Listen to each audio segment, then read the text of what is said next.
Bonjour, je m'appelle Constantin Korozov, je suis élève en classe de 3e B au collège Martin Luther King et ma professeure principale est Madame Châtelain. Dans le cadre de l'oral du DNB, je vais vous présenter mon exposé avec pour thème le parcours citoyen. Dans cet exposé, je vais vous expliquer comment j'ai été amené au mois de juin de l'année dernière à mener une partie de jeu de rôle dans le cadre du festival des Nuits ludiques de Villiers-le-Bel et ce que cela m'a apporté. Je vais commencer par rapidement vous expliquer ce qu'est le jeu de rôle. Pour faire une partie de jeu de rôle sur table, il faut un maître de jeu qui va être le garant du scénario qu'il va raconter à un groupe de 2 à 5 joueurs en moyenne. Pour commencer, le maître de jeu décrit une scène avec ses décors, son ambiance, les personnages qui la peuplent et demande ensuite aux joueurs « Qu'est-ce que vous faites ?» À ce moment-là, les joueurs vont décrire ou interpréter ce que font leurs personnages. À tout moment, le maître de jeu peut demander aux joueurs de rouler leurs dés de façon à décider au hasard si leurs actions réussissent ou échouent. L'objectif premier du jeu de rôle est donc de collectivement raconter des histoires. Pour ma part, j'ai découvert le jeu de rôle en classe de 5e grâce à Monsieur Berthommieux qui a animé plusieurs parties. Comme c'est une expérience que j'ai beaucoup aimée, j'ai cherché par la suite à poursuivre le jeu de rôle en dehors du collège et j'ai découvert l'association Les Chevaliers d'Oberon. Les Chevaliers d'Oberon est donc une association de jeux de rôle basée à Daumont en face de la médiathèque qui a pour but de proposer un lieu où peuvent se retrouver les rôlistes pour pouvoir partager des parties de jeux de rôle, mais elle a également pour objectif de promouvoir le jeu de rôle en participant à diverses manifestations, dont les Nuits ludiques de Villiers-le-Bel par exemple. Au sein de l'association, je suis essentiellement joueur à des parties de dragons, et cela m'a permis de développer un certain nombre de compétences, notamment la confiance en soi, et par cet intermédiaire, ma capacité à improviser et à m'exprimer plus facilement à l'oral.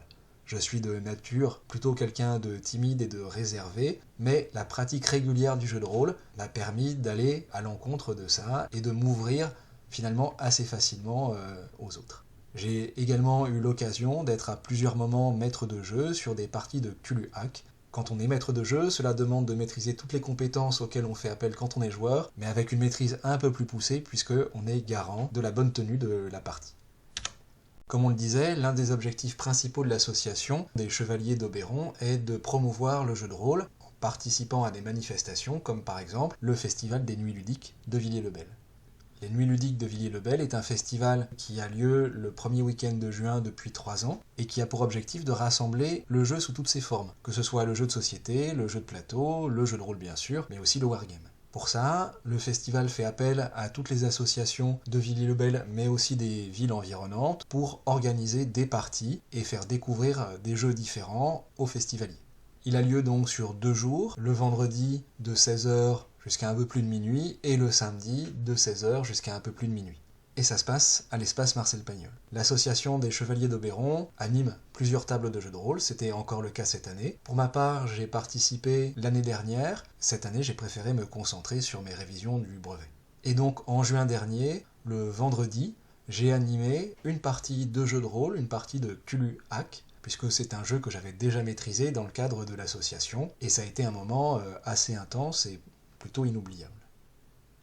Pour pouvoir animer une partie de jeu de rôle devant un public qui n'est pas rôliste, ça m'a demandé un gros travail de préparation en amont, mais ça m'a permis de pouvoir m'intégrer davantage dans l'association en tissant des liens particuliers avec plusieurs membres qui m'ont aidé à préparer ce moment-là. Le vendredi avant l'ouverture du festival, j'étais très stressé par l'idée de devoir m'adresser à des gens que je ne connaissais pas, tout en pensant à la gestion du temps et à la bonne tenue de la partie. J'ai maîtrisé la partie pour 4 joueurs. Un des joueurs est devenu fou comme c'est souvent le cas dans les parties de Cthulhu, mais globalement, le groupe s'en est bien sorti et au final, ils étaient très contents de leur découverte et j'en retire un grand sentiment de fierté. Il y avait Denis, l'un des membres de l'association avec qui j'ai beaucoup préparé ce moment-là, qui était là pour m'épauler au cas où il y aurait eu besoin, mais au final, j'ai réussi à me débrouiller tout seul comme un grand et c'était vraiment un moment assez exceptionnel. Pour conclure, j'ai le sentiment que ma pratique régulière du jeu de rôle m'a permis de grandir en développant des compétences que j'aurais pas pensé pouvoir acquérir aussi facilement. Aujourd'hui, je m'exprime plus facilement, je vais plus facilement vers les autres, et tout ça c'est grâce au jeu de rôle. Et enfin, pour terminer, j'aimerais insister sur le fait que la pratique du jeu de rôle s'inscrit parfaitement dans les valeurs de notre République, puisque faire preuve d'imaginaire, d'invention et d'expression, eh bien ça engage vers une forme de liberté. Le jeu de rôle se pratique à plusieurs, et c'est donc important d'être en mesure d'écouter les autres, et donc d'avoir une forme d'égalité au sein du groupe. Et enfin, une partie de jeu de rôle, c'est un moment de partage et d'entraide, et donc un joli moment de fraternité. Et c'est dans le but de soutenir ces valeurs que l'association a pour objectif de promouvoir le jeu de rôle à des publics qui ne le connaissent pas encore.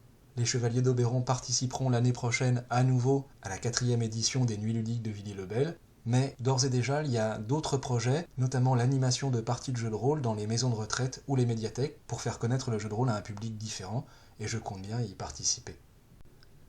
Merci de m'avoir écouté.